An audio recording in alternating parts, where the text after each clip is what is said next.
안녕하세요. 저는 대한민국 서울에서 인터넷 중독 예방 교육을 담당하고 있는 놀이 미디어 교육센터 권장희 소장입니다.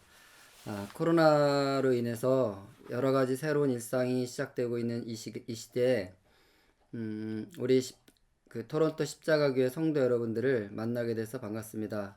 아쉬운 것은 저는 이렇게 저의 집 서재에서 여러분에게 말씀을 드리고 있고 또 여러분의 영상을 통해서 오늘 저와 만나고 있습니다.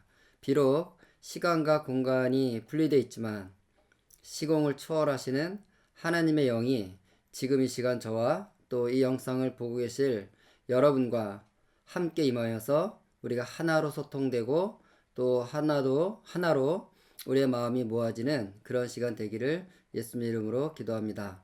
네, 오늘 저는 토론토 십자가교회 성도 여러분과 함께 이번 주와 다음 주 두 번에 걸쳐서 코로나19 온택트 시대 다음 세대 미디어 절제력을 키우는 부모 역할에 대한 이야기를 나눌 것입니다. 하나님께서 저에게 2005년부터 이 놀이미디어 교육센터 사역을 시작하게 하셨는데 그동안 저에게 세 개의 키워드를 주셨습니다. 그 하나가 다음 세대고 또 미디어 그리고 부모라는 것입니다. 미디어와 다음 세대와 부모가 어떻게 만나고 어떻게 우리가 그 가운데서 우리 다음 세대들을 건강하게 잘 키울 수 있을지 함께 생각해보는 시간이 됐으면 좋겠습니다. 하나님께서 사람을 지으셨습니다. 여러분 믿으시죠? 하나님께서 사람을 지으실 때 이 사람을 왜 지으셨는지 설명을 해주십니다. 그것이 창세기 1장 27절 28절이죠. 우리 같이 한번 소리내서 읽어보도록 하겠습니다. 하나님이 자기 형상 곧 하나님의 형상대로 사람을 창조하시되 남자와 여자를 창조하시고 하나님이 그들에게 복을 주시며 하나님이 그들에게 이르시되 생육하고 번성하여 땅에 충만하라 땅을 정복하라 바다의 물고기와 하늘의 새와 땅에 움직이는 모든 생물을 다스리라 하시니라. 하나님께서는 물고기도 만드셨죠. 물고기에게는 왜 물고기를 만들었는지 이렇게 설명을 하셨을까요? 네, 설명하셨습니다. 창세기 1장에 보면 하나님께서 물고기를 만드신 다음에 물고기야 너는 바다에 충만하라 이렇게 말씀하셨어요. 그러니까 물고기가 만들어진 목적은 바다를 가득 채우게 하는 것이에요. 그래서 물고기 배를 갈라보면 물고기가 알을 많이 품고 있죠. 명태알 얼마나 많습니까? 왜 이렇게 물고기는 알이 많다고요? 그들의 사명이 바다를 가득 채우는 것이기 때문이죠. 하나님께서 사람에게 이 땅을 통치하고 다스리면서 하나님의 형상을 이 땅에서 살아내라고 말씀하셨다는 것은 우리에게 그렇게 살아낼 수 있는 장치를 만들어 주셨다는 것입니다. 그것이 바로 요즘 두뇌 과학을 통해서 확인되고 있습니다. 두뇌를 연구해 보면 하나님이 사람에게 무엇을 기대하시고 무엇을 원하시고 이 땅에서 어떻게 살기를 원하시는지에 대한 마음이 두뇌의 설계 도면 안에 다 들어있다는 것입니다. 그러니까 두뇌가 잘 만들어진다는 것은 하나님의 형상으로 잘 살아가는 그런 방법이라고 할 수 있죠. 그런데 오늘 제가 다루고자 하는 것은 미디어. 요즘은 그 대표적인 미디어가 스마트폰이지 않습니까? 그 미디어라는 것이 우리 다음 세대들의 두뇌를 실제로 바꾸고 있다는 거예요. 하나님의 형상으로서의 하나님의 의도와 계획이 있으신데 하나님의 의도와 계획대로 살지 못하도록 스마트폰이 그것을 회방하고 있다는 것이죠. 어떻게 바꾸고 있다고 말하는지 한번 같이 확인해 보시죠. 아이들이 뗐을 때 스마트폰 쥐어주면 금방 해결되곤 하죠. 그런데 너무 어릴 때부터 스마트폰에 빠져들면 뇌가 제대로 발달하지 못한다고 합니다. 보도에 오지현 기자입니다. 16개월 된 하윤이 스마트폰으로 동영상을 틀어주자 눈을 떼지 못합니다.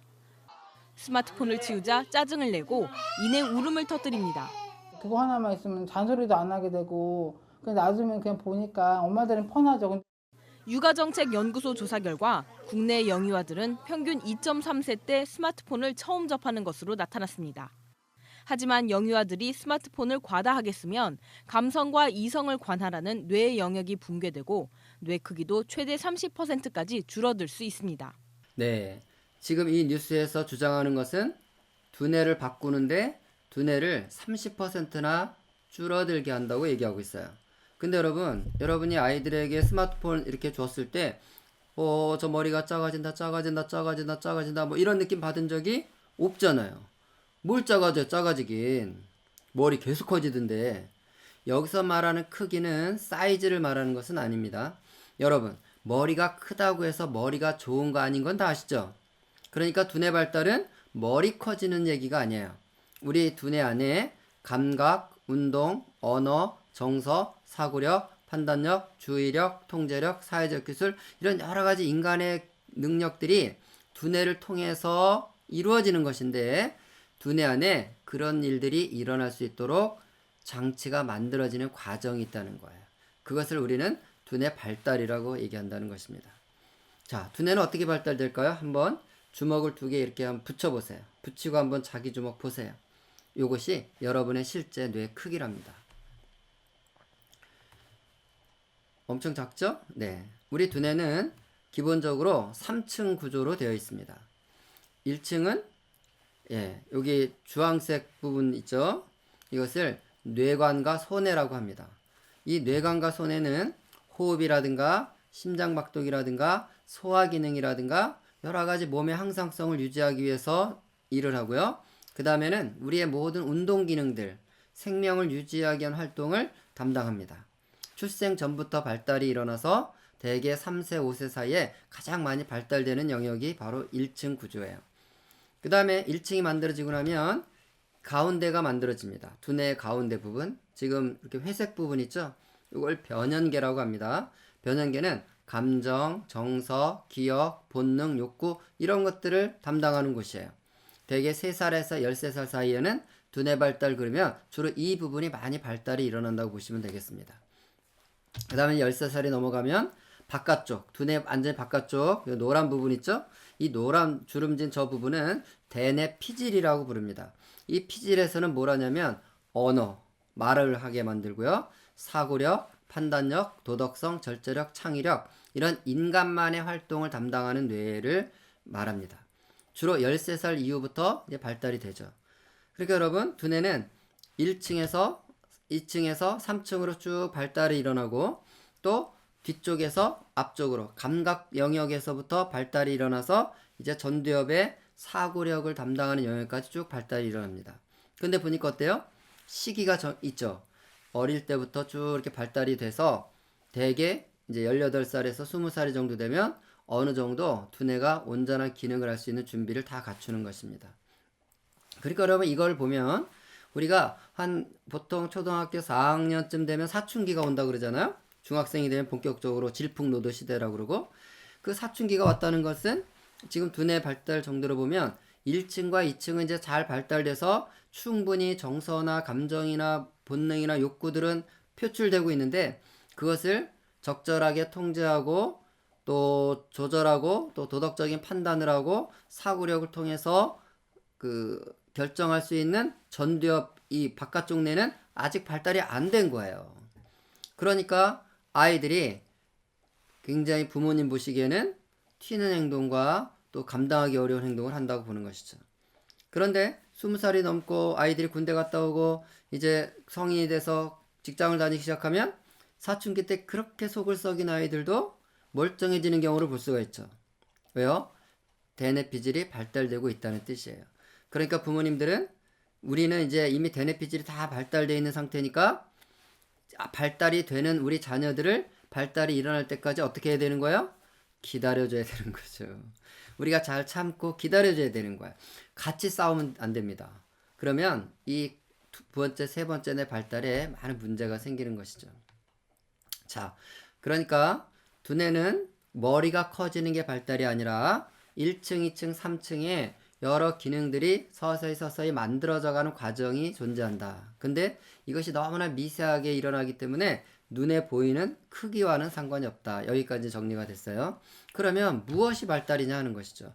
지금 현대 두뇌신경과학계에서는 두뇌 발달이 뭐라는 것을 이제 밝혀냈습니다. 그것은 한마디로 말하면 뉴런과 시냅스가 생성되고 연결되는 것이에요.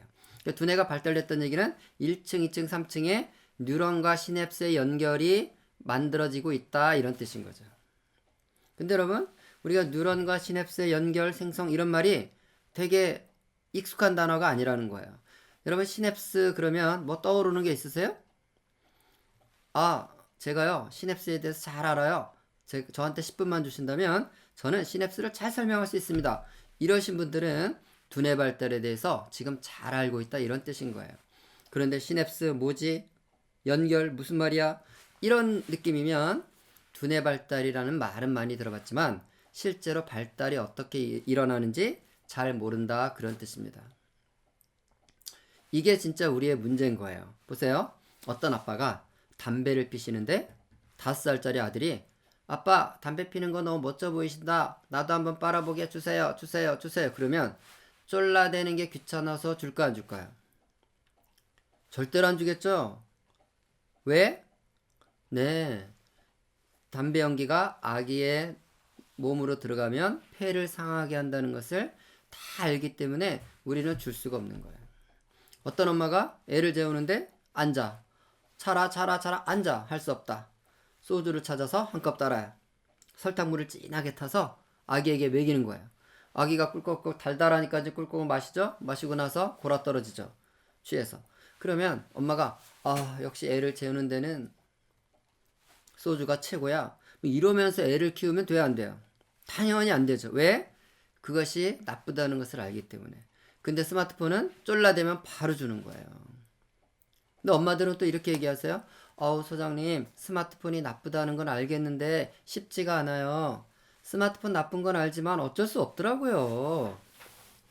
스마트폰 나쁜 거 알지만 안 줄 수가 없어요. 다 이렇게 얘기하는 거예요.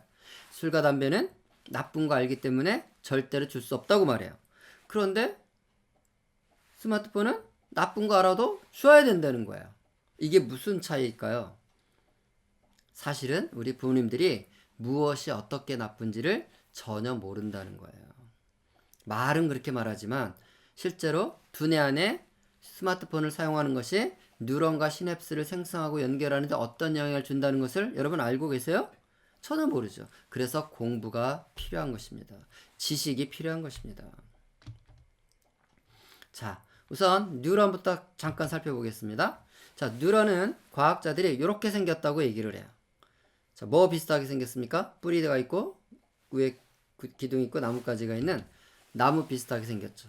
종려나무처럼 생겼어요. 너무 신기한 것은요.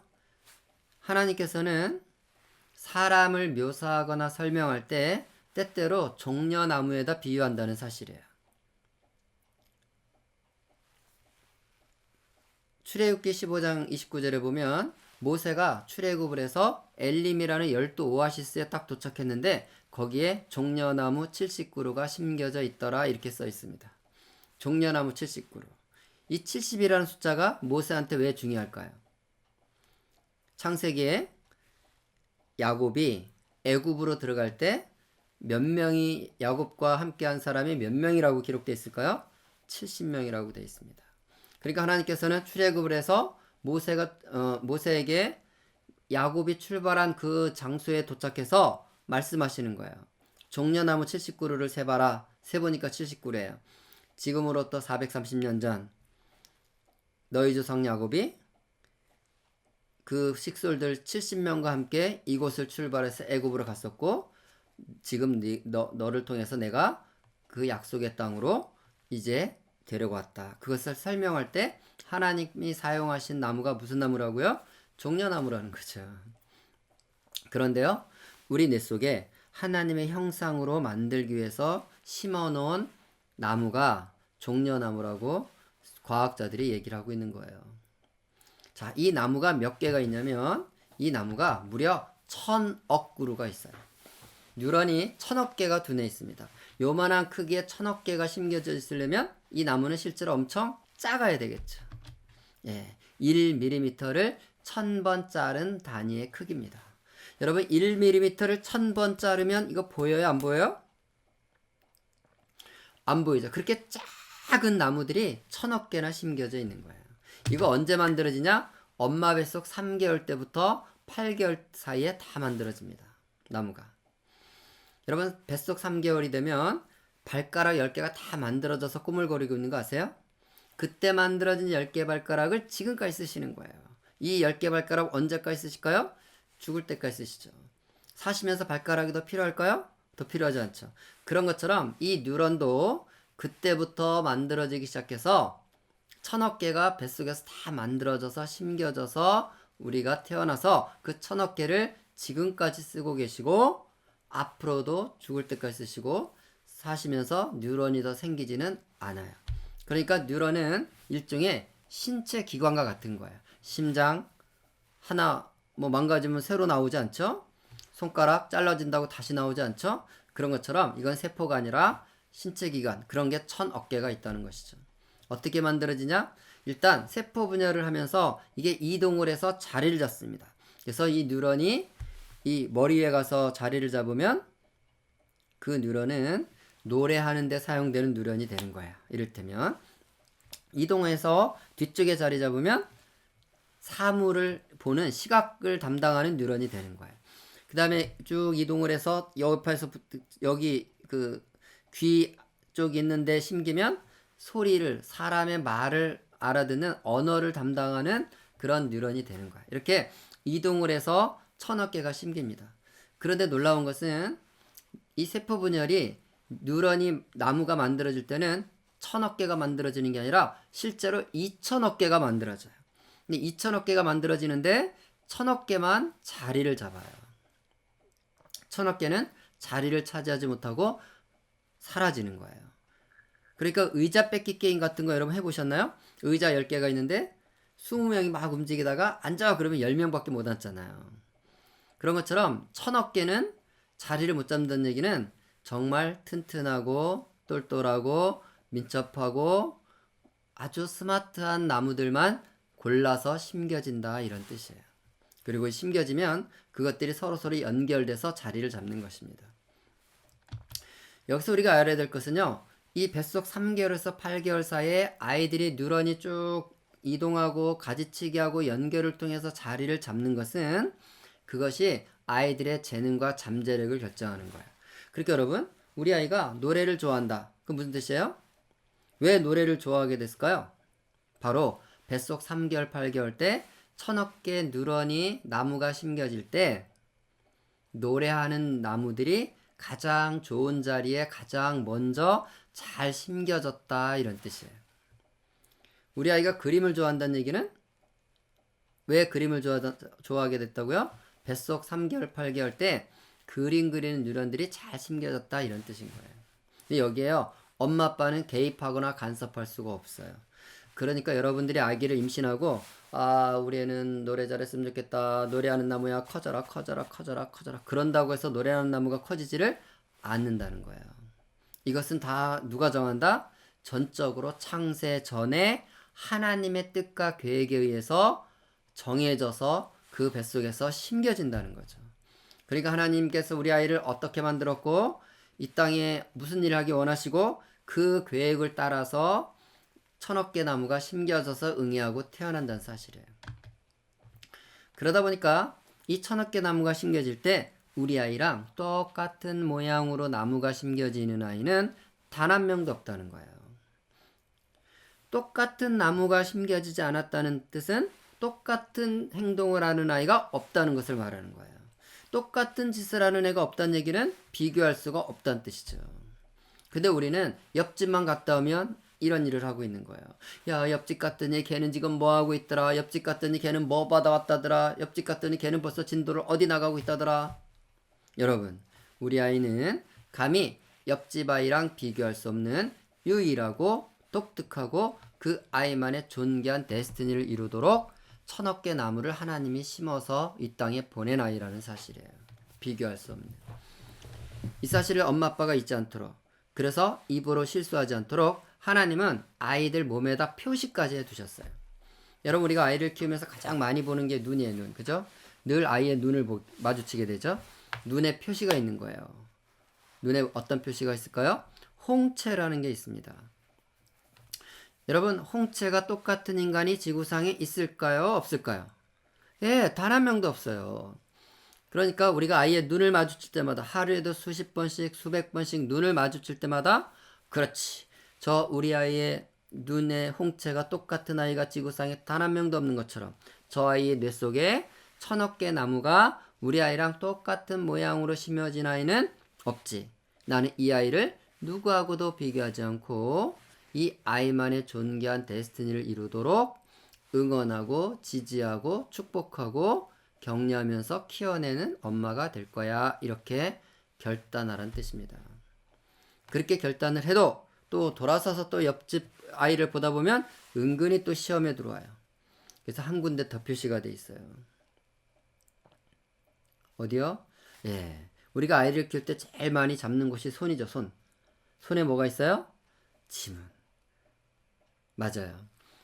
그래서 아이의 손을 잡을 때마다 그렇지. 우리 아이의 지문이 똑같은 아이가 단 한 명도 없는 것처럼 이 아이와 비교할 수 있는 아이는 없지. 나는 우리 아이를 누구하고도 비교하지 않고 이 아이만의 존귀한 데스티니를 이루도록 도와줘야지. 이렇게 자녀를 키워야 된다는 거죠. 그러니까 결론적으로 우리 아이들의 타고난 재능은 다름을 의미하지 우열을 의미하지 않는다는 거예요. 그러니까 IQ 140인 아이는 120인 아이보다 우월한 게 아니라 살아내야 될 데스티니가 다르다는 거죠. 우리 각자는 다 하나님의 존귀한 계획을 따라서 이 땅에 온 사람들이다라는 것을 하나님은 성경을 통해서 우리에게 말씀하고 계신 것입니다. 그러니까 우리는 우리가 원하는 삶을 자녀가 살아내기를 기대하는 것이 아니라 하나님이 원하는 삶을 우리 자녀가 잘 살아내도록 우리가 기도하면서 돕는 자가 되어야 된다는 뜻이에요. 자, 이제 뉴런은 정리가 됐죠? 그러면 시냅스는 뭔가? 이 뉴런을 봤더니요, 1000억 개 뉴런은 붙어있질 않고 다 공간이 있는 거예요. 이 공간이요, 자, 과학자들이 이 틈을 재봤더니요, 나무와 나무의 틈들이 존재하는데 이 틈은 1mm를 100만 번 자른 간격인 거예요. 여러분, 1mm를 100만 번 자르면 이거 보여요, 안 보여요? 안 보이죠? 이렇게 미세한 공간이 존재하는 거예요. 그런데 그 미세한 공간을 자세히 봤더니요, 그 속에서 전기 신호가 나오는 거예요. 이 전기 신호가 1초에 100번씩 나오는 거예요. 똑딱 하면 100번, 똑딱 하면 100번. 어떤 신호는 300번씩 왔다 하게 1초에. 엄청나죠? 자, 1초에 100번에 300번 왔다 갔다 하면 이게 붙어 있는 상태로 보일까요? 떨어져 있는 상태로 보일까요? 당연히 붙어 있는 상태로 보이죠. 그래서 이 전기 신호가 붙어 있는 것처럼 보인다 그래서 시냅스라고 이름 붙인 거예요. 시냅스의 뜻은 접합, 접착 이런 뜻이거든요. 근데 이 시냅스가 몇 개가 있냐? 1000조 개가 있어요. 여러분, 1000조는 그렇게 덤덤한 표정으로 들을 수 있는 숫자가 아닙니다. 이 1000조는 얼마나 큰 숫자냐면 우리가 매일 3억씩 돈을 쓴다고 해보세요. 매일 3억 원의 돈을 쓴다면 10,000년 동안 써야 되는 돈이에요. 그러니까 이 어마어마하게 많은 전기 신호가 우리 두뇌에서 움직이고 있는 것이 두뇌 발달이라는 거죠. 그럼 이 두뇌는 어떻게 발달됐을까요? 여러분 기억나세요? 그러지 않아도요, 제가 여기다 1000조개 만드느라고 진짜 고생 엄청 했어요. 기억나세요? 그게 언제 누가 만들었죠? 네, 이럴 때 만들어지는 것입니다. 인지하고 생각하고 느끼고 선택하고 경험하는 것은 모든 활동은 시냅스의 흔적을 남긴다. 그러니까 우리가 뭔가를 할 때마다 두뇌의 1000억 개 나무 틈에는 뭐가 만들어진다고요? 전기 신호가 만들어지더라 이거예요. 그럼 인간이 아무 짓도 안 하고 있으면 신호는 만들어진다, 안 만들어진다? 안 만들어진다는 얘기예요. 그러면 전기 신호는 다 누가 만들어 놓은 거예요? 내가 뭔가를 선택하고 경험했기 때문에 내가 만들었다는 것을 말하는 거죠. 자, 1000억 개 나무, 뱃속에서 만들어지는 저 나무는 내가 만든다, 못 만든다? 못 만들어요. 누가 만든다? 하나님이 창세 전에 만들어서 심는 거예요. 그러면 그 나무의 틈에 존재하는 시냅스는 누가 만든다? 그건 내가 만들게 해놨다는 거예요. 그래서 우리 인생이라는 것은요, 하나님의 뜻과 우리의 매일매일의 자유의지의 선택이 결합돼서 일어나는 역사인 거예요. 그래서 우리는 하나님과 동행해야 되고 또 하나님과 함께 살아야 되는 거예요. 두뇌는 그렇게 살아내도록 만들어진 장소입니다. 이것을 과학자들은 가소성이라고 그래요. 자, 가소성은 동일한 일을 반복하는 동안 뉴런 사이의 시냅스의 연결이 견고해지는 과정이다. 이렇게 설명해요. 쉽게 얘기하면 여러분은 익숙한 거 하는 게 편하세요? 낯선 거 하는 게 편해요? 익숙한 거 하는 게 편하죠? 자, 익숙하다는 얘기는 반복적으로 많이 했다는 거예요. 그러니까 내가 반복해서 편해진 게 아니고 내가 반복할 때마다 두뇌에서는 뭐가 만들어졌다고요? 시냅스가 만들어진 것입니다. 그래서 편해진 거예요. 이걸 왜 가수성이라고 하느냐? 이 한자를 보시면 이 가수성을 이해할 수 있습니다. 저 가운데 소자는요, 도자기 빚을 소자예요. 그러니까 모양 만든다는 뜻이에요. 우리가 옛날에 미술 시간에 찰흙놀이 하는 것을 조소한다 그러죠. 조소. 그때 그 소자예요. 모양 만드는 거예요. 가짜는 가능합니까? 불가능합니까? 됩니까? 안 됩니까? 이런 말 할 때 쓰는 가짜예요. 가하면 예하십시오. 이럴 때 쓰는 말. 그러니까 되게 한다는 뜻이에요. 그러니까 가소성은 모양이 되게 하는 성질. 뭐가 그런 성질이 있다는 거예요? 예, 시냅스는 그런 성질이 있어요. 시냅스는 모양을 만드는 성질이 있다 이 말이에요. 이게 무슨 소리냐? 예를 들면 쉽습니다. 엄마가 이제 옆집을 갔어요. 옆집 갔더니 꼬마아이가 자전거를 잘 타요. 오, 아들 자전거 잘 탄다. 몇 살이야? 저 8살인데요. 오, 8살짜리가 자전거 잘 타네. 알고 이제 집에 왔어요. 우리 집에도 8살짜리 아들 있잖아요. 아들 앉혀놓고 얘기하는 거예요. 아들 앉아봐. 엄마가 옆집 갔더니 8살짜리가 자전거 진짜 잘 타더라. 너도 8살 됐잖아. 자전거 타야 되지 않을까? 그럼 아들이 엄마 8살 되면 자전거를 타는 거 있구나. 진짜 가르쳐 주지. 그리고 자전거 끌고 나가 막 타게 되나요? 아니죠. 옆집 애가 자전거 잘 타는 이유가 뭐예요? 예, 이렇게 연습을 한 거예요. 연습. 그 아이가 연습을 하는 동안에 두뇌 안에서 뭐가 만들어진 거라고요? 시냅스가 만들어진 거죠. 어떤 시냅스가 만들어진다고요? 자기가 한 모양대로 만들어지는 거예요. 그리고 얘가 무슨 일을 했는지 보면 되겠네요. 얘 무슨 일 했어요? 안장에 앉아서 균형 잡겠다고 막 이런 거 했죠. 그러면 두뇌에도 똑같은 모양의 시냅스가 만들어지는 거예요. 페달을 열심히 밟았어요. 핸들을 움직였어요. 위험을 살펴봤어요. 브레이크를 밟았어요.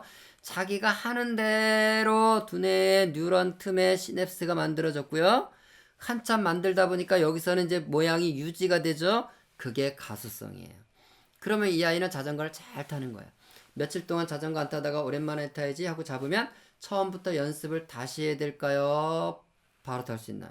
바로 탈 수 있죠. 왜? 시냅스가 만들어졌으니까. 그럼 우리의 자전거 타기 하려면 엄마는 이제 뭘 하면 되는 거예요? 데리고 나가서 열심히 연습을 시키면 되는 거죠. 이게 가수성이에요. 자, 좀 더 쉽게 적용 한번 해보겠습니다. 한 아빠가 저한테 이런 얘기를 하시는 거예요. 자기 집에 7살짜리 아들이 있대요. 이 아들은 저녁에 아빠가 퇴근하고 띵동 현관문을 열고 들어오면 아빠 오셨다 그러고 후다다다다 현관 앞으로 막 달려나오는데 아빠를 향해서 기쁘게 달려나와서 아빠한테 인사는 안 한대요. 아빠 주머니만 막 뒤진대요. 뭘 찾고 있을까요? 네, 아빠 주머니에서 스마트폰만 탁 챙겨가지고 어디로 사라져버린다는 거예요. 그럼 아빠는 이제 옷을 갈아입고 아들을 찾습니다. 우리 아들 어디 갔나? 아들 어딨나 아들. 예, 사실은 이 아빠는 아들을 찾는 건 아니에요. 자기 스마트폰의 위치를 찾고 있는 거죠. 찾아보니까 아들이 소파 구석에 앉아서 뭘 해요? 우리 아들 뭐 하나 하고 봤더니요. 와, 게임을 하는데 너무 잘해. 그럼 아빠들 막 또 감동을 받아요. 와, 우리 아들 진짜 멋지다. 이거 안 가르쳐준 게임인데도 어떻게 이렇게 하냐. 정말 신기하다. 너는 막 천재 같아. 뭐 이러면서 막 좋아하죠. 자, 아빠가 지금 뭘 보고 좋아하는 거예요? 아들이 스마트폰 가지고 게임하는 거 보면서 좋아하는 거예요. 그런데 지금까지 우리는 뇌과학에 대해서 30분 동안 공부를 했어요. 사람이 뭔가를 선택하고 경험하면 두뇌는 뭘 만든다? 똑같은 모양의 시냅스를 만든다 그랬어요. 이게 두뇌 발달이라고 그랬어요. 그러면 아빠는 아들의 여기를 봐야죠. 여기를. 이렇게 말해야 되는 거죠. 와, 우리 아들 지금 뇌 속에다가 오락실을 짓고 있구나. 뭐가 지어진다고요? 같은 모양이 만들어진다는 거예요. 그러면 책을 보고 있으면 아들 책 보는구나. 우리 아들 공부해. 그게 아니고요. 아들 지금 뇌 속에다가 도서관을 짓고 있구나. 이렇게 되는 거예요. 여러분 우리 아이들이 축구장을 저으면 거기서 뭐하고 놀아요? 축구하고 놀죠. 도서관을 저으면 책 읽고 놀죠. 오락실을 지으면 오락을 하며 사는 것입니다. 그러니까 우리 아이들이 틈만 날 때마다 스마트폰 보고 게임하고 있다는 얘기는 두뇌에다 오락실만 만들고 있으니까 어떤 인생이 된다? 오락이나 하다가 쫑치는 인생이 된다는 거예요. 원래 하나님의 창조전의 계획은 이 아이에게 많은 잠재력 있는 뉴런들을 심어놔서 그 뉴런에 맞는 시냅스를 만들도록 계획을 세웠지만 우리가 맨날 TV, 컴퓨터, 스마트폰을 선택하고 살면 하나님의 뜻과 상관없이 오락하는 인생이 돼버린다, 이런 뜻입니다.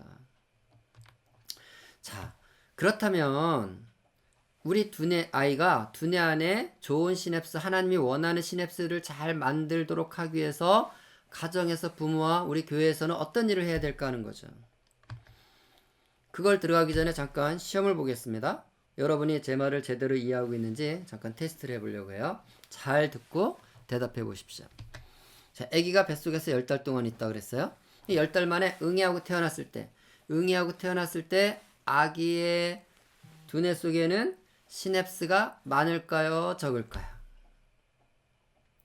자, 많다, 적다 한번 대답을 해보십시오. 정답은 당연히 적죠. 당연히. 왜? 한 짓이 없으니까. 시냅스는 언제 만들어진다고요? 뭔가를 경험해야 만들어진다 그랬어요. 근데 많다 그러면 뱃속에서 많은 일을 했던 뜻이잖아요. 그러니까 그림에서 보시는 것처럼 뱃속에 있을 때랑 태어났을 때는 시냅스의 밀도가 희박한 거예요. 그래서 아기들은 태어나면 할 일이 없으니까 멀뚱멀뚱 있어요. 멀뚱멀뚱 있다 보면 눈앞에 이제 엄마 아빠가 얼쩡얼쩡해요. 그래 아기들이 생각합니다.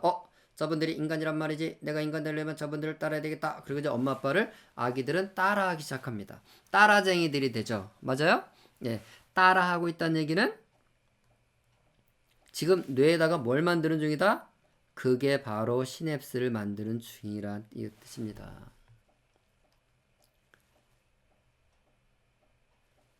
그래서 3살이 되면 이렇게 두뇌 시냅스 밀도가 빽빽해지는 거예요.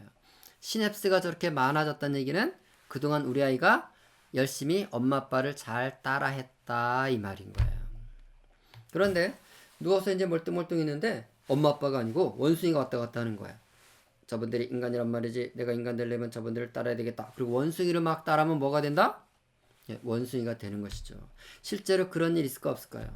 있죠. 정글북 같은 이야기, 늑대소녀 이야기 뭐 들어보신 적 있죠?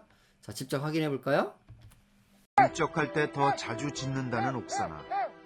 그녀는 짖고 나면 속이 후련해진다고 했습니다. 3살 되던 해 알코올 중독자였던 부모로부터 버려진 옥사나. 추위와 배고픔을 피해 찾은 곳은 인가에서 떨어진 개우리. 그때부터 옥사나는 사람들과 거의 접촉하지 못하고 개무리 속에 살았습니다. Действительно, в такой же комнате там же, в той группе, вот такое количество детей. А вот внешнее поведение в ребенка было видно, что она, с тарелки кушала, она сливала в первое и компот, и второе, и без ложки, как по собачьи лапкала вот это вот. Но она быстро это восприняла, очень быстро.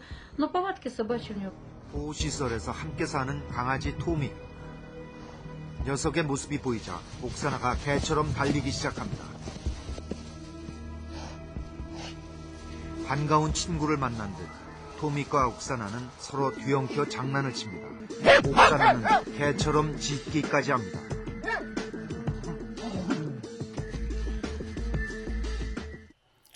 네, 이 친구 발견 당시에 분명히 사람이었어요, 개였어요? 개죠? 아니요, 사람이죠.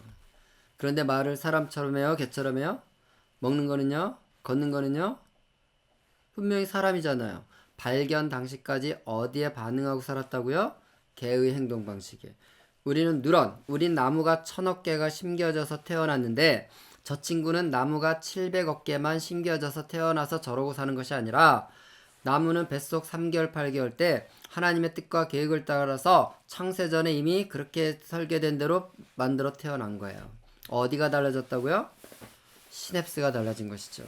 우리는 사람의 행동에 반응하는 시냅스 모양을 만들었는데 저 친구는 개의 행동에 시냅스 모양을 만든 거예요. 시냅스가 달라졌기 때문에 운명이 달라진 거죠. 여기서 우리가 알 수 있는 것 중에 하나는 뭐예요? 오직 사람만이 두뇌의 발달의 영역이 존재한다는 거예요. 무슨 말이냐면 사람 외에 어떤 피조물도 두뇌를 발달시켜서 사는 존재는 없어요. 그러니까 강아지는 태어나면 잘 먹고 잘 자면 무조건 개로 살게 돼 있다는 거예요. 그러나 사람은 잘 먹고 잘 잔다고 해서 절대로 사람이 되는 게 아니라는 거예요. 두뇌에 천족의 시냅스를 만들어내야만 사람 되는 거예요. 여러분, 벌들이 벌집을 짓죠. 벌집이 정육각형인 거는 아시죠? 이 정육각형은요, 우주 공간에서 가장 적은 재료로 가장 많은 꿀을 담을 수 있는 유일한 도형이라는 거예요. 아니, 벌들이 기하학 공부를 했나요? 도형 공부를 했나요? 어떻게 알았을까요? 공부 열심히 한 벌들은 벌집을 정육각형으로 예쁘게 짓는데, 공부 시원찮게 한 벌들은 이상하게 벌집 짓나요?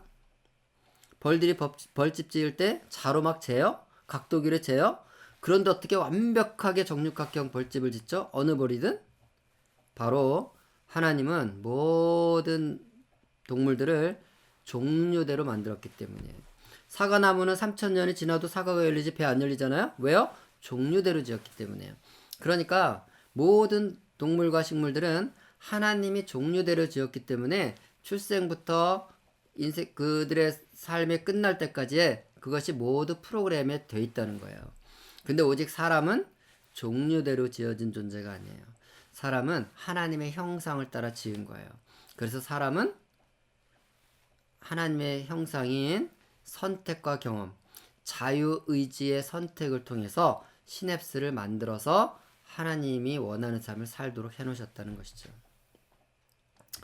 그런데 이제 우리가 주목하는 건 뭐냐면 우리 아이가 따라했다는 거죠. 만약에 우리 아이가요, 밥은 잘 먹고 잠은 잘 자는데 따라하진 않았다고 해보세요. 엄마 아빠가 따라해봐 까꿍까꿍 이렇게 막 따라해보라 그러는데 애가 안 따라하고 째려보면서 저분들이 뭔 짓을 하는 것인가 이러고 째려만 보고 있었다면 우리 애는 절대로 사람이 안 됐어요. 따라했기 때문에 사람 된 거예요. 왜 따라했을까요? 어떻게 따라했을까요? 그것이 두뇌 안에 따라하도록 돼 있다는 것을 과학자들이 알아낸 거예요. 그것이 거울신경이라는 것입니다. 이 거울신경은 1996년에 이탈리아의 리촐라티라는 교수가 연구를 통해서 확인한 건데요. 그게 뭐냐면, 자, 제가 바나나를 먹으면서 뇌를 찍는 거예요. 그 다음에 앞사람이 바나나 먹는 걸 보면서 뇌를 찍는 거예요.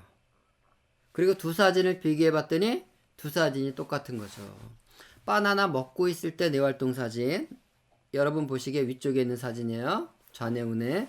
그 다음에 바나나 먹는 걸 보고 있을 때 뇌활동 사진 봤더니 어때요? 같은 부위에서 활동이 일어나는 걸 확인할 수 있죠. 똑같은 부위죠, 보니까.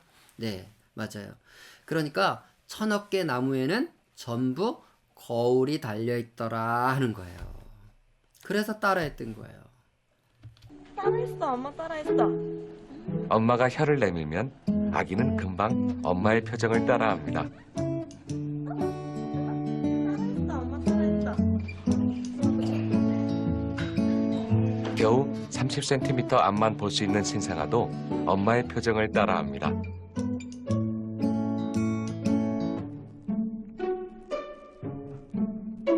선명하게 보이지 않아도 직감적으로 표정을 흉내내는 것입니다.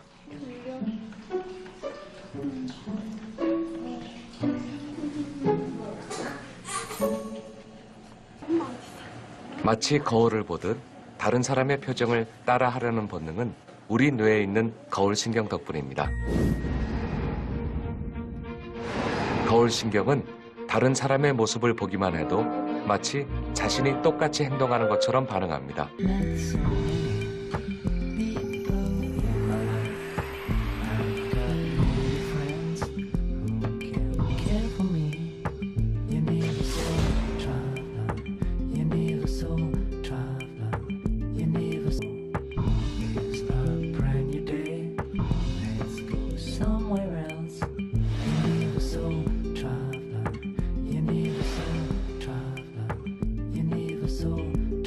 자, 우리 아이가 태어났습니다. 우리 아이가 태어나서 사람이 되려면 잘 먹고 잘 자는 것만 가지고는 안 된다 그랬어요. 우리 아이는 그 뇌 속에 1000조 개나 되는 시냅스를 만들어내야만 사람이 되는 거라 그랬어요. 그런데 하나님은 우리 아기에게 말하는 거예요. 너 1000조 개 시냅스를 만들어야 하나님의 형상의 사람이 된다. 그런데 걱정할 필요 없어. 거울 달아놨으니까 잘 따라하기만 해. 이렇게 말씀했다는 뜻이에요. 그러니까 우리 아이들이 두뇌 발달을 위해서 할 일은 뭐예요? 따라하기만 하면 되는 거예요. 이 말은 부모님들에게는 굉장히 중요한 메시지를 주고 있다는 뜻이에요. 그러니까 여러분, 하나님께서 우리 아이들에게 거울을 달아놨다는 것은 하나님이 부모들에게 뭘 기대하시는지, 뭘 원하시는지에 대한 마음을 읽어내야 된다는 뜻이에요. 그러니까 우리한테, 부모에게는 이렇게 말씀하신 거예요. 네 아들한테 거울 달아놨다. 너의 딸한테 거울 달아놨다. 이렇게 말씀하신 거예요. 그럼 우리는 어떻게 해야 된다는 거예요? 거울이 달려있다는 얘기는. 잘 보여줘야 한다, 이 말이에요. 그러니까 부모가 된다는 것은 우리 자녀들에게 잘 보여주는 존재다, 이렇게 되는 거죠. 그러니까 두뇌 발달에 두뇌 발달의 첫 번째 도구는 부모라는 사실을 말해준다는 것이죠. 우리는 아이들이 잘 자라도록 하기 위해서 잘 먹입니다. 아프면 열이 내리도록 밤새 막 물수건 적셔가지고 열 내리게 막 하고요. 또 이유식 잘 챙겨서 먹이고요. 좋은 음식, 내 몸이 힘들어도 음식 만들어서 아이들에게 주고요. 왜? 몸이 잘 자라도록 부모가 해야 되니까. 근데 두뇌가 잘 자라도록 하려면 어떻게 해야 된다고요? 우리가 내 생각대로, 내 기질대로, 내 성질대로 살면 안 되고, 정말 우리 아이에게 만들기 원하는 모습을 내가 먼저 순종함으로 잘 살아내는 거라는 거예요. 그래서 부모는 자녀와 싸우는 것이 아니라 자신과 싸워서 이겨내는 존재가 돼야 된다, 이런 뜻입니다. 만약에 어떤 엄마가요, 매일 얼굴에 인상을 쓰고요, 이렇게 말한다고 해보세요. 내가 네 잘되라고 그러는 거지 딴 뜻이 없다, 이렇게 소리를 지른다고 해보세요. 그러면 아이 두뇌는 이렇게 말하는 거예요. 엄마 제발 부탁하는데 나 잘되는 거 좀 신경 쓰지 마시고요. 엄마나 행복하게 사세요. 그러면 나는 따라갈 거거든요. 이것이 거울 뉴런의 외침이라는 거예요. 아이는 따라가겠다는 거예요. 따라할 준비를 했다는 거예요. 그럼 엄마가 잘 살아내면 되는 거예요. 근데 잘 살아내는 것이 아니라 돌아서서 자꾸 나한테 시비를 걸고 있는 거죠. 그리스도인 부모가 된다는 것은 매일매일 하나님 말씀과 성령의 도우심으로 내 생각대로 말하지 않고 하나님이 말씀이 먹어진 순종하는 삶을 아이들 앞에서 잘 살아내는 것이에요. 그것이 우리 아이들이 좋은 시냅스를 만들어가는 그런 하나님의 비밀이라는 것이죠. 자, 우리 이런 얘기 많이 하잖아요. 아우, 저놈은 걷는 게 제 애비랑 똑같아요. 여러분, 이 아이가 아빠가 좋아서 따라하는 게 아니라는 걸 아셔야 돼요. 좋아서 따라하는 게 아니라 이 아이는 유모차에 앉아있을 때부터 뭘 보고 살았다고요? 아빠 걷는 모습을 보고 있었다는 거예요. 자, 보고 있다. 이미 두뇌는 거울이 달려 있어서 따라하고 있다, 이런 뜻이에요. 자, 이 그림을 한번 잘 확인해 보십시오. 아빠 밥 먹으면서 뭐 하고 있어요? 스마트폰 보고 있어요. 엄마 밥 먹으면서 스마트폰 보고 있어요. 아이는 밥만 먹고 있죠. 자, 우리가 지금까지 공부한 게 뭐예요? 나의 선택과 경험은 시냅스의 모양을 만든다 그랬어요. 그러니까 엄마 아빠의 선택은 스마트폰을 하는 것이고 아들은 안 하는 것이니까 선택이 다르니까 두뇌 모양이 달라야 되겠죠. 그죠? 아이의 선택과 부모 선택이 다르잖아요. 그러면 시냅스도 달라야 되는 거예요. 그런데 유감스럽게도 아이의 두뇌에는 하나님이 뭘 달아 놓으셨다고요?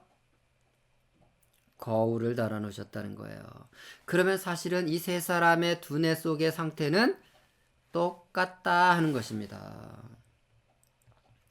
그러니까 여러분, 우리가 자녀들에게 TV 좀 그만 봐라, 게임 좀 그만해라, 또 스마트폰 하냐, 이렇게 말할 때가 아니라는 거예요. 우리 아이가 엄마 아빠를 보고 있는 동안에 내가 지금 무엇을 보여주고 있느냐가 훨씬 더 중요하다는 것입니다. 엄마 아빠가 늘 TV, 컴퓨터, 스마트폰을 하고 있으면 이미 아이 두뇌는 오락실을 만들고 있는 중이니까요. 그러니까 여러분, 우리가 아이들에게 책 읽어라 이렇게 말할 필요가 없는 거예요. 그렇게 말할 것이 아니라 아이가 엄마를 본다 싶으면 빨리 책부터 피시라는 거예요. 안 읽어도 돼요. 눈 침침하면 그냥 10분 동안 디스플레이만 해요. 전시만 하고 있어요. 이렇게 아이 앞에서 이러고 있으세요. 그러면 아이는 엄마가 아빠가 책을 읽고 있으면요, 거울이 달려 있어서 자기도 의식하지 않은 채 책 있는 데 가서 꺼내다가 자기도 책을 보는 아이가 된다는 거예요. 저희 집에서 그런 경험을 한 적이 있습니다. 우리 아이는 초등학교 3학년까지 학교를 다니고 4학년 때부터 이제 홈스쿨을 했어요. 아이도 학교를 안 가고 집에 있고 엄마도 직장 안 가고 집에 있으니까 24시간 엄마가 집에 있으니까요. 엄마 입장에서 보면 아이가 24시간 눈에 보이는 거죠. 24시간 보이니까 24시간 잔소리를 하게 됐어요. 그러니까 둘이 맨날 부딪히고 맨날 싸움이 생기는 거예요. 3개월 딱 되니까요, 제 아내가 저한테 이렇게 얘기해요. 여보, 힘들어 죽겠어. 미칠 것 같아. 이대로는 도저히 못 살 것 같아. 정말 미쳐 돌아가시겠다고 하더라고요. 자꾸 아이랑 싸우니까. 근데 하나님께서 바로 그 시즌에 은혜를 주셔서 깨달음을 주신 거예요. 제 아내에게. 이런 깨달음을 갖게 됐다 그래요. 아, 내가 아이를 보고 있으니까 자꾸 입에서 험한 소리가 나오는구나. 내가 살려면 이제 애를 안 봐야겠다, 이런 생각을 했대요. 그래서 아이를 안 볼 목적으로 성경을 읽기 시작했어요. 그러니까 아이에게 삼시세끼 밥만 해서 차려놓고 성경만 보게 된 거예요. 그래서 무려 3개월 동안 성경 일독을 하게 된 거예요. 여러분 안 해보셔서 모르시겠지만 3개월에 성경 일독을 하려면요, 매일 최소한 4-5시간 이상씩은 성경을 앉아서 읽어야 됩니다. 그러니까 무슨 얘기예요? 삼시세끼 밥 해주는 거 외에는 진짜 성경만 봤다는 뜻이에요. 다시 말해서 아이를 안 쳐다봤다는 뜻이에요. 3개월 동안. 근데요, 어느 날 아침을 차려놓고 성경을 읽고 있었대요. 그 당시에 우리 아이는요, 보통 오전 11시쯤 일어나는 아이였어요. 학교를 안 가니까 뭐 일찍 일어날 이유가 없잖아요. 근데 여러분, 11시까지 자고 있다고 해보세요, 아이가. 그걸 바라보는 엄마의 심정을 여러분 생각해 보세요. 자, 11시면은 얘 친구들은 학교에서 지금 몇 교시 끝났어요? 벌써 3교시가 끝났는데 우리 애는 아직도 자고 있어요. 그러면 속 터져요, 안 터져요? 그거 보고 있으면 살 수가 없는 거예요, 속 뒤집혀서. 그러니까 성경을 보고 있는 거예요, 여러분. 살려고. 뭐 경건한 목적이 있어서 성경을 보는 게 아니라 내가 살려고 성경을 봤다는 거죠. 그런데 어느 날 밥 차려놓고 이제 성경을 읽고 있는데요, 성경을 읽다 보니까 뭔가 분위기가 묘한 느낌이 들더래요, 갑자기. 그래서 뭐지? 하고 이렇게 뒤를 돌아봤더니요, 우리 아이가요, 아침을 안 먹고 일어나서 성경을 읽고 있더라는 거예요. 그때 깨달은 거예요.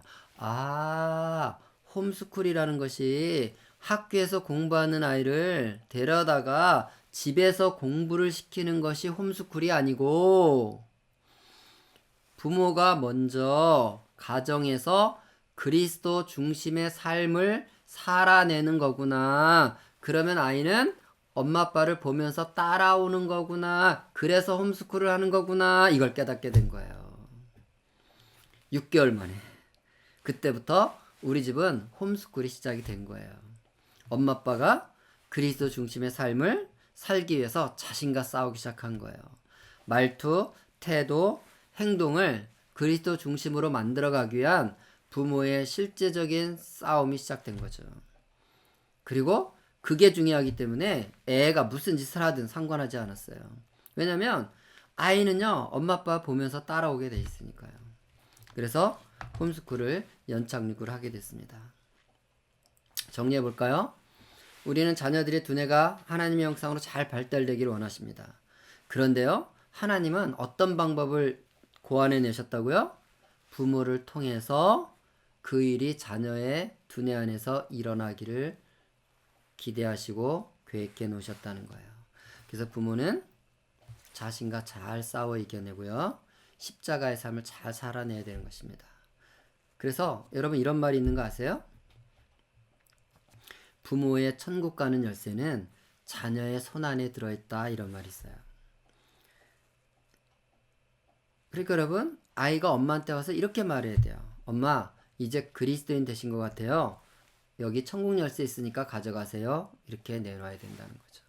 우리가 매일매일 자기를 부인하고 자기 십자가를 지고 말씀에 순종하고 복종하는 삶을 교회에서가 아니라 목사님 앞에서가 아니라 자녀들 앞에서 살아낼 때 우리 아이들은 엄마 아빠를 보면서 하나님을 알게 되고 하나님께 순종하는 삶이 무엇인지를 배우게 되고 그것이 시냅스로 만들어져서 그 아이가 경건한 그리스도인의 삶을 하나님의 원하는 삶을 준비해가는 그런 삶이 된다 이런 뜻입니다.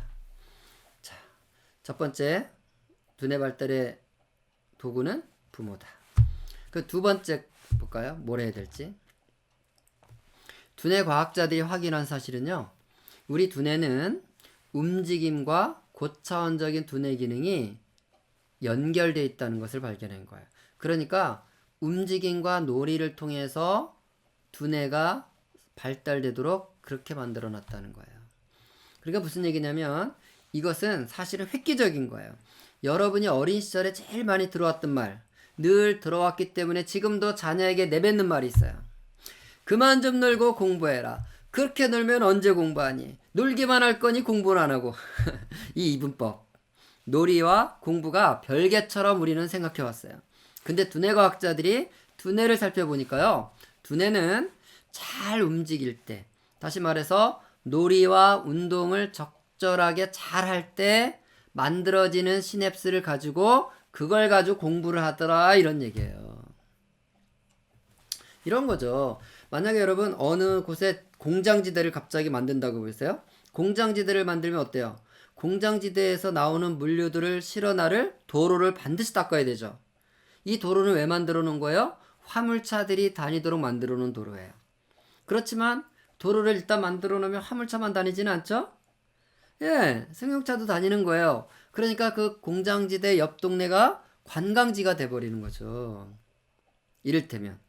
그러니까 여러분, 우리가 아이들이 지금 잘 놀이하고 잘 운동하고 잘 움직이는 것을 도와주면 그것이 아이들이 학습 능력과 창의력과 고차원적인 사고 기능을 하는데 그 시냅스를 사용하도록 그렇게 돼 있다는 거예요. 그러니까 여러분 그만 좀 놀고 이거 해라 그만 좀 주고 이런 소리 하시면 안 된다는 거죠. 이걸 처음으로 발견한 사람은 와일더 펜필드라는 사람이에요. 이 사람은 두뇌를 수술하는 의사인데 두뇌를 만져보니까 두뇌를 만질 때마다 손이 움직이고 발이 움직이고 몸이 움직인다는 걸 알게 된 거예요. 그래서 어느 날 아주 두뇌를 꼼꼼하게 찔러봤대요. 꼼꼼하게 찔러봤더니 글쎄 우리 두뇌는요 30%가 양손 쪽으로 연결되어 있더래요. 25%는 입과 혀로 연결되어 있더래요. 15%는 양발로 연결되어 있더래요. 그러니까 우리 두뇌의 운동과 감각의 영역들이 70%가 손과 입과 발로 연결되어 있더래요. 우리 몸의 단위 면적은 엉덩이가 제일 크지만 아무리 엉덩이를 써도 두뇌는 자극이 일어나지 않는다는 거예요. 어디를 써야 두뇌가 개발된다고요? 움직임이 두뇌를 개발하지만 특별히 어디를 움직여야 된다고요? 손과 입과 발을 움직여야 되는 거예요. 그래서 우리 아이들이 그러고 놀고 있는 것입니다. 아이들이 인형이나 장난감을 갖고 놀 때 보세요. 늘 입을 움직이고 있죠. 늘 뭔가 손을 움직이고 있죠. 아이들 잠깐 안 보고 있어 보세요. 벌써 발이 부지런해서 사라져 버리죠. 손과 입과 발을 움직이는 것은 뭐냐면 두뇌의 70%를 깨운다는 거예요. 두뇌 70%를 지금 연결시키고 있다는 뜻이에요. 그런데 이렇게 스마트폰을 보거나 게임을 하거나 TV를 볼 때를 생각해 보세요. 손을 움직입니까? 입을 움직입니까? 발을 움직입니까? 우리가 아이들에게 스마트폰 왜 줘요? 여러분 스마트폰 왜 줘요? 왜? 조용히 하라고 조용히 하라고 조용히 하라고 입을 틀어막는 거예요. 아이들이 스마트폰을 쥐고 있는 순간 TV 앞에 앉아 있는 순간 게임을 하고 있는 순간은 손과 입과 발이 묶인다는 거예요. 그 말은 두뇌의 70%가 셧다운 되는 거예요. 두뇌 70%가 꺼져버리는 거예요.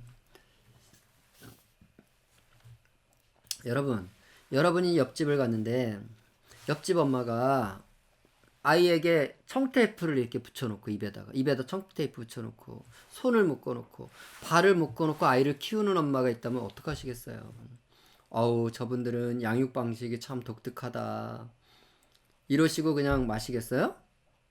아마 당장 전화하실 거예요. 아동학대하는 엄마가 있다고 저 집에. 저는 여러분을 신고하고 싶은 사람이에요.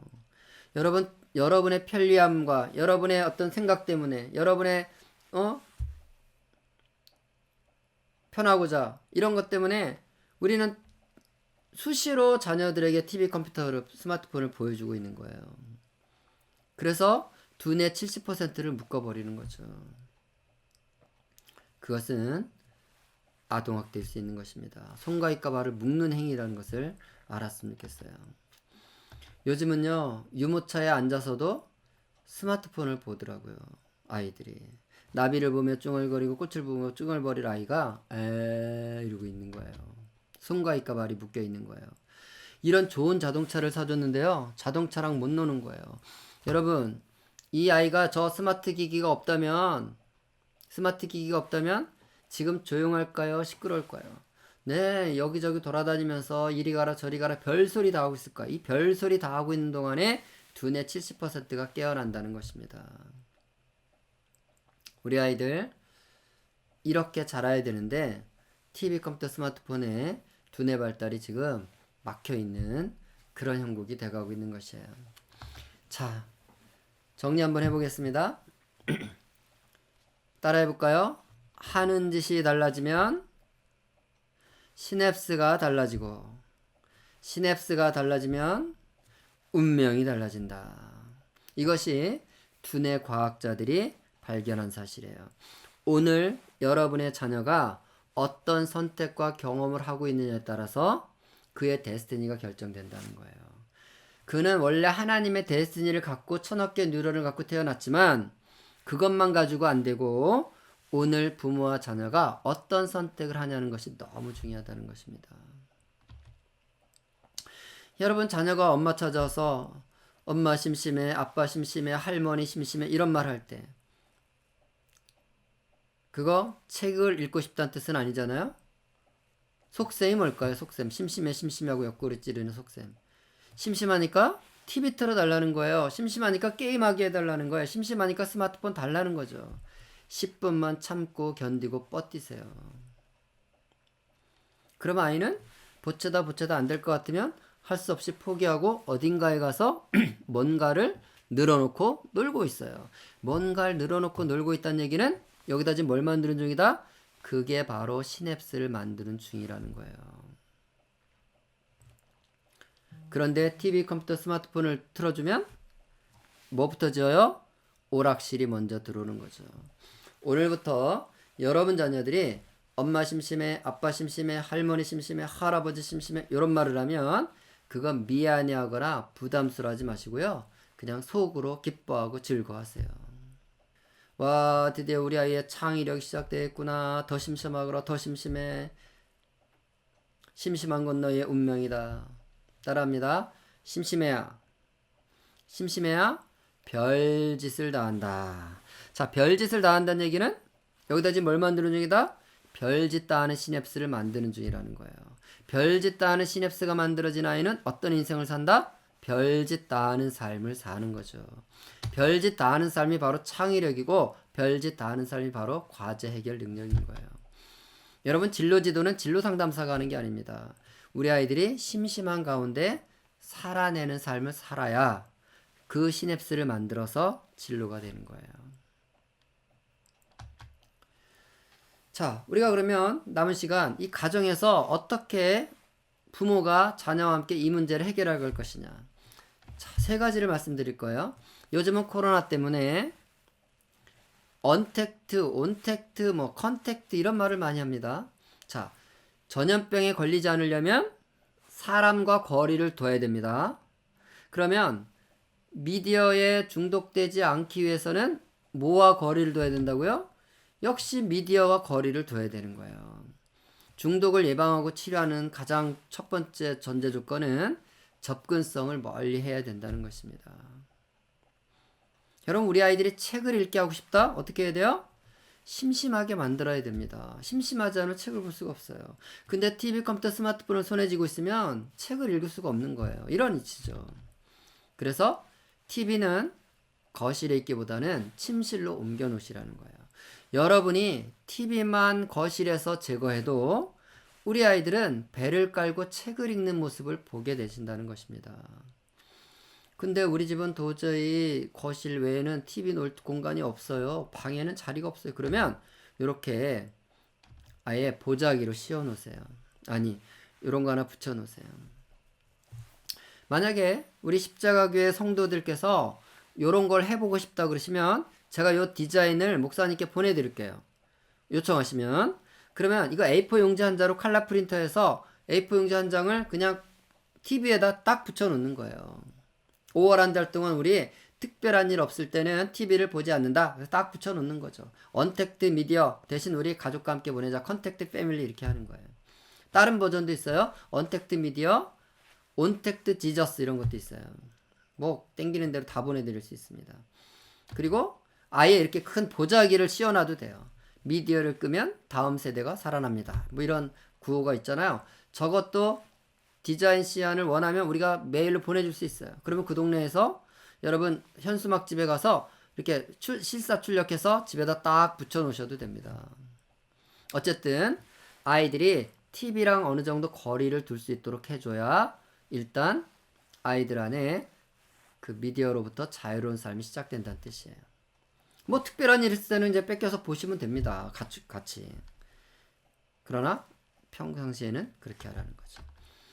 그 다음에 스마트폰도 손에 들고 집에서 왔다 갔다 하면 안 됩니다. 스마트폰은 가족 보관함을 만들어야 돼요. 그러니까 아빠가 퇴근하고 딱 들어오시면 일단 스마트폰부터 딱 챙겨서 넣어놓도록 하셔야 돼요. 그리고 아이들과 책을 읽고 놀 수 있도록 해주셔야 됩니다.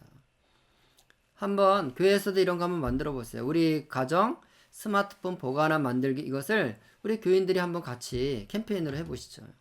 이건 한 어린이집에서 우리가 같이 만든 건데 저기다 가족 사진도 붙여놓고요. 가족 사랑한다는 소리도 하고요. 그래서 우리가 온 가족이 미디어를 저 거리 손에서부터 떼놓는 이런 연습을 해보라는 거죠. 한 가지 더 말씀드리겠습니다. 스마트폰 프리 시간대를 설정하십시오. 이거는 스마트폰뿐만 아니라 모든 영상 미디어가 밤 10시, 11시에 딱 꺼지도록 하라는 거예요. 밤 10시가 되면 우리 집에서는요. 엄마 얼굴 외에는 볼 게 없게 만들어 놓으세요. 엄마 얼굴 외에는 볼 게 없으면요. 아이들은 잔소리하지 않아도 들어가 자게 돼 있습니다.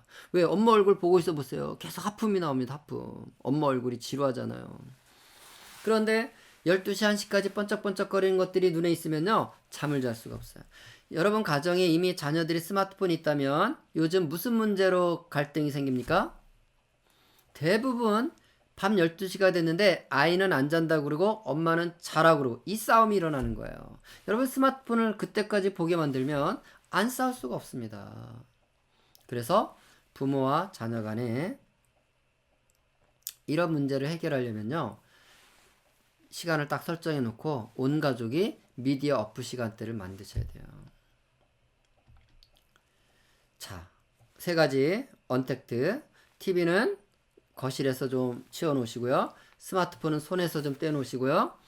그 다음에 온 가족이 미디어를 제한하는 시간을 만들어 놓고 그 시간 이후에는 절대로 보지 않게 하고 그렇게 해야 우리가 사실은 미디어로부터 자유로운 다음 세대를 만들어낼 전제 조건이 만들어지는 것입니다. 자, 그러면 이제 사용은 어떻게 할 것이냐? 자, 사용할 때는요, 지혜롭게 사용해야 되는 거예요. 지혜롭게 사용한다는 것은 원하는 만큼 쓰는 것이 아니라 필요한 만큼 쓰는 걸 말하는 거예요. 우리 아이가요, 엄마 심심한데 게임 한 시간만 할게. 그러면 이건 디자이어예요. 욕망이에요. 그러면 1시간 뒤에 끌까요? 절대로 꺼지지 않습니다. 왜요? 1시간 만에 꺼지는 세계가 아니에요. 게임 세계가요. 그러니까 여러분 뭘 해야 되냐? 시간을 정해놔야 되는 거예요. 그러니까 방학생활계획표 만들듯이 우리 가정의 미디어 사용 생활 계획표를 꼭 만들어 놓으세요. 그러니까 우리 아이가 TV는 무슨 요일에 무슨 프로그램을 본다. 컴퓨터로는 게임을 한다면 무슨 요일에 무슨 게임을 한다. 스마트폰은 무슨 시간대에 뭘 하는데 쓴다. 이런 것들을 다 타임테이블을 정해놓고 그 시간에만 접속하게 해야 되는 거예요. 이게 니드예요. 필요한 만큼. 그 다음에 이걸 생각만 해서는 안 되고요. 실천 기록장을 꼭 쓰게 하세요. 오늘 TV를 봤으면 몇 시에 켜서 몇 시에 껐는지 뭘 봤는지를 기록하는 훈련을 시키세요. 이걸 기록한다는 것은요. 여기 이제 기록장 샘플 있잖아요. 날짜 쓰고 사용한 미디어를 쓰고 시작 시간 쓰고 접속한 내용 쓰고 끈 시간 쓰고 총 이용 시간 써요. 시작 시간을 쓰려면 뭘 봐야 된다는 뜻이에요? 반드시 시계를 먼저 봐야 돼요. 끈 시간을 쓰려면 뭘 봐야 돼요? 시계를 봐야 돼요. 자, 시계를 본다는 것은 need, 필요한 것을 필요한 만큼 사용하는 훈련을 한다 이런 뜻입니다. 그래서 이러한 장치들을 꼭 여러분들 자녀들에게 훈련시키면서 미디어를 사용하게 하는 게 좋습니다. 세 번째는요. 시간을 관리할 수 있는 프로그램을 반드시 쓰십시오. 자, 컴퓨터 같은 경우는요. 마마이라는 프로그램이 있습니다. 그러니까 우리 아이의 컴퓨터나 패드에는 마마이를 설치해 놓으세요.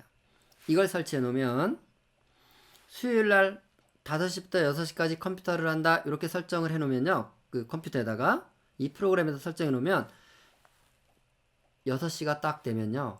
컴퓨터가 알아서 꺼져 버려요. 그러니까 엄마가 꺼라, 아이가 더 할래 이럴 필요가 없어요. 싸울 필요가 없어요. 그냥 컴퓨터 꺼졌어요. 왜? 약속을 했잖아요. 약속한 시간이 됐잖아요. 그러면 알아서 꺼지는 거예요. 얼마나 좋아요? 그 다음에 스마트폰을 자녀가 쓴다면 구글 사용자들은 패밀리 링크를 설치하시고 아이폰 사용자들은 스크린 타임으로 들어가시면 돼요. 여기는 뭐 하는 곳이냐면 부모의 폰과 자녀의 폰을 동기화시키는 프로그램이에요. 그래서 부모 폰에다가 사용 시간을 설정해 놓으면 자녀 폰이 그때만 스마트폰이 되는 거예요.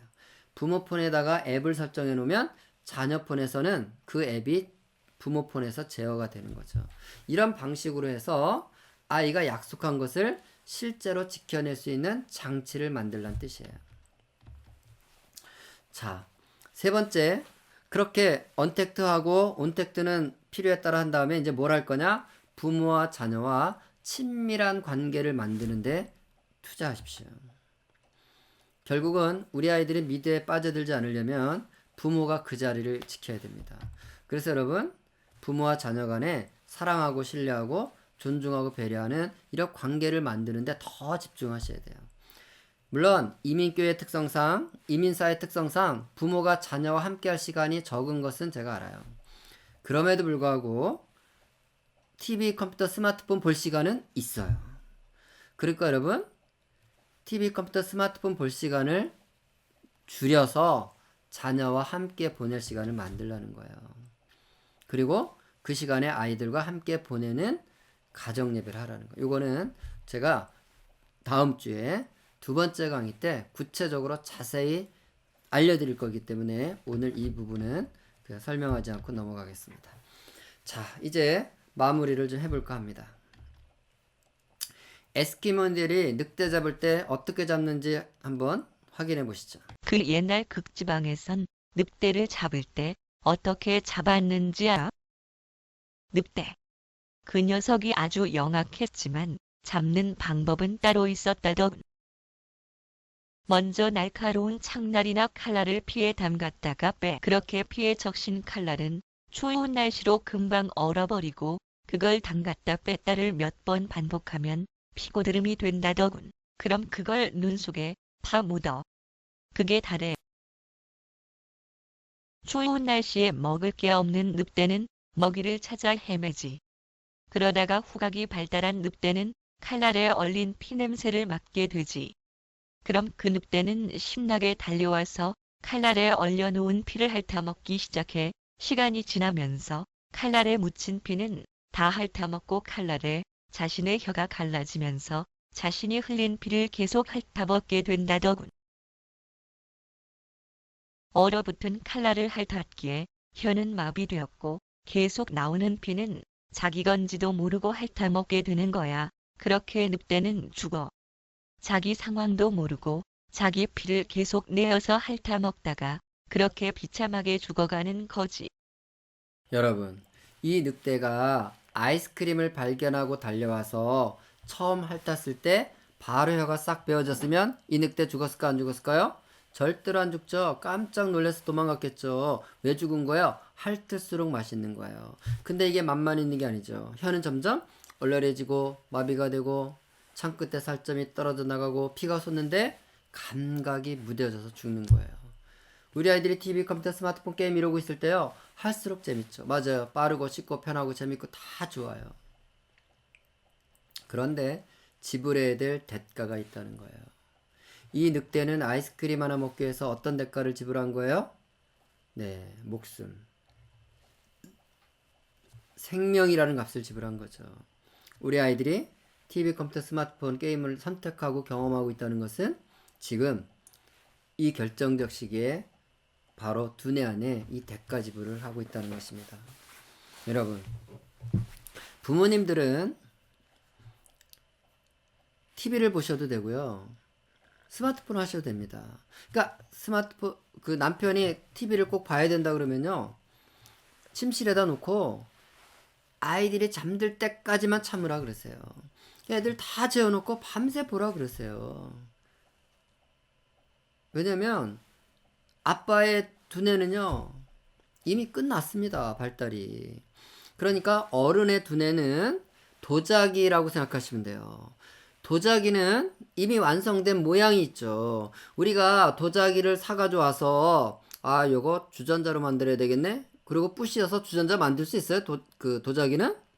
불가능합니다. 그러니까 어차피 만들어진 거니까 사용을 하는 거예요. 스마트폰도 사용하시고. 그런데 아이들의 두뇌는 도자기가 아니라 말랑말랑한 찰흙 상태인 거예요.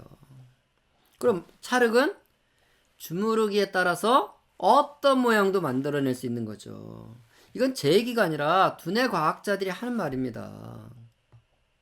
그러니까 말랑말랑한 찰흙 상태에 있는 아이들 두뇌를 책을 읽고 자기 데스티니에 맞는 삶을 살아내면서 모양을 만들어야 될 이 시기에 TV, 컴퓨터, 스마트폰에 빠지게 되면요. 그냥 오락실이라는 도자기가 완성이 되게 되는 거예요. 그러니까 스마트폰도 아이들이 집에 있는 동안에는요. 엄마 아빠가 스마트폰 절제하셔야 됩니다. 그리고 아이들 다 재워 놓으시고요. 너무 스마트폰 하고 싶으시면 빨리 재우세요. 아이들을. 빨리 재워 놓으시고 부부가 침대에 누워서 밤새 하세요. 여러분 인생 끝났으니까. 그런데 아이들이 깨어서 지금 보고 있는데 엄마 아빠가 스마트폰 쳐다보고 있는 건요. 정말 어리석은 일입니다. 그나마 없는 시간을 왜 스마트폰 보면서 시간을 빼앗깁니까?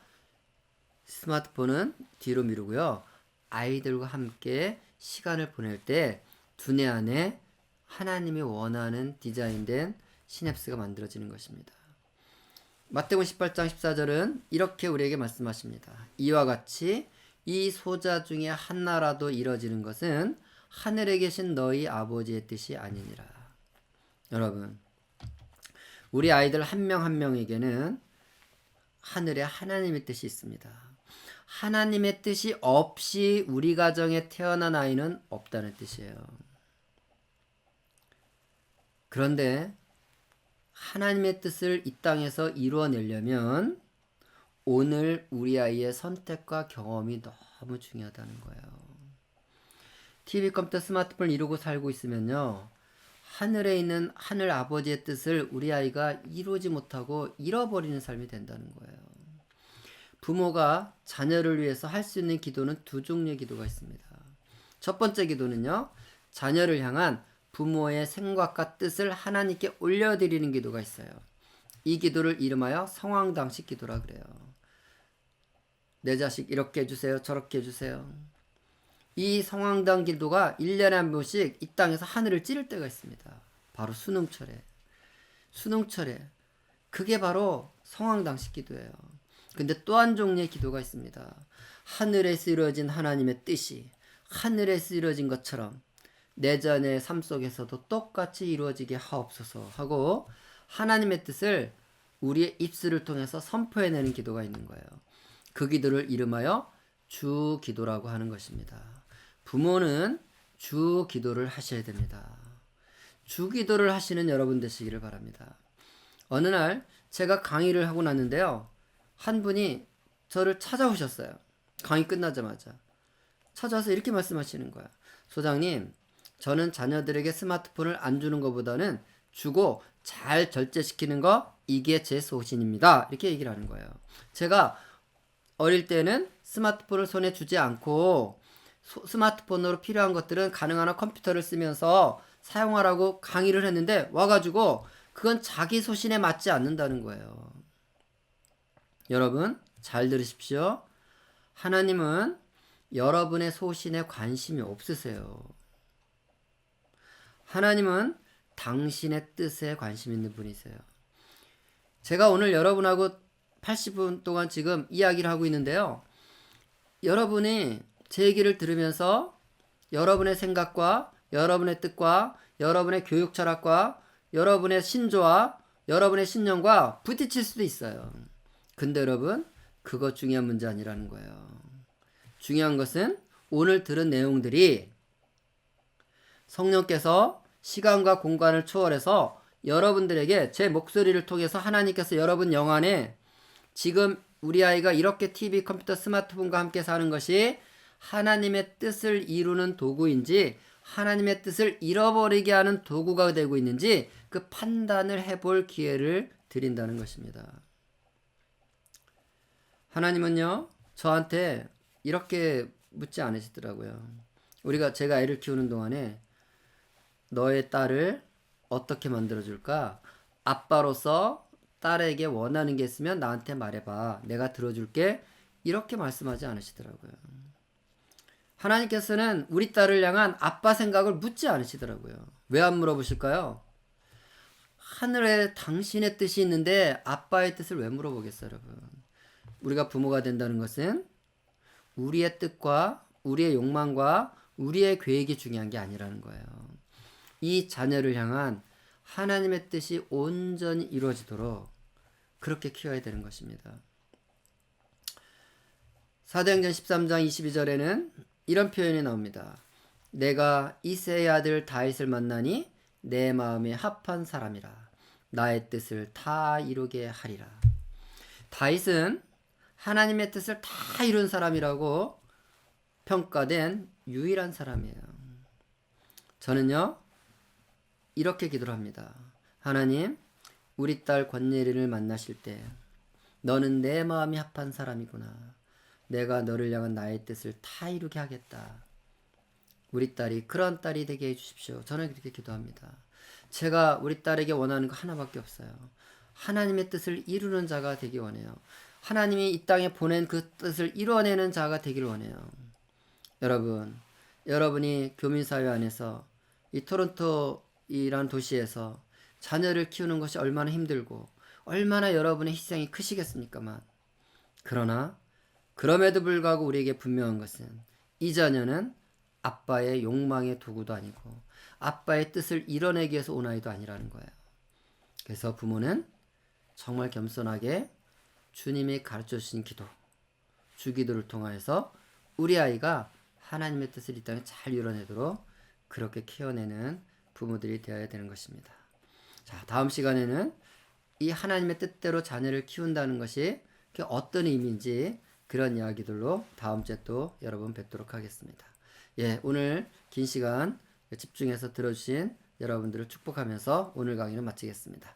감사합니다. 다음 주에 뵙겠습니다.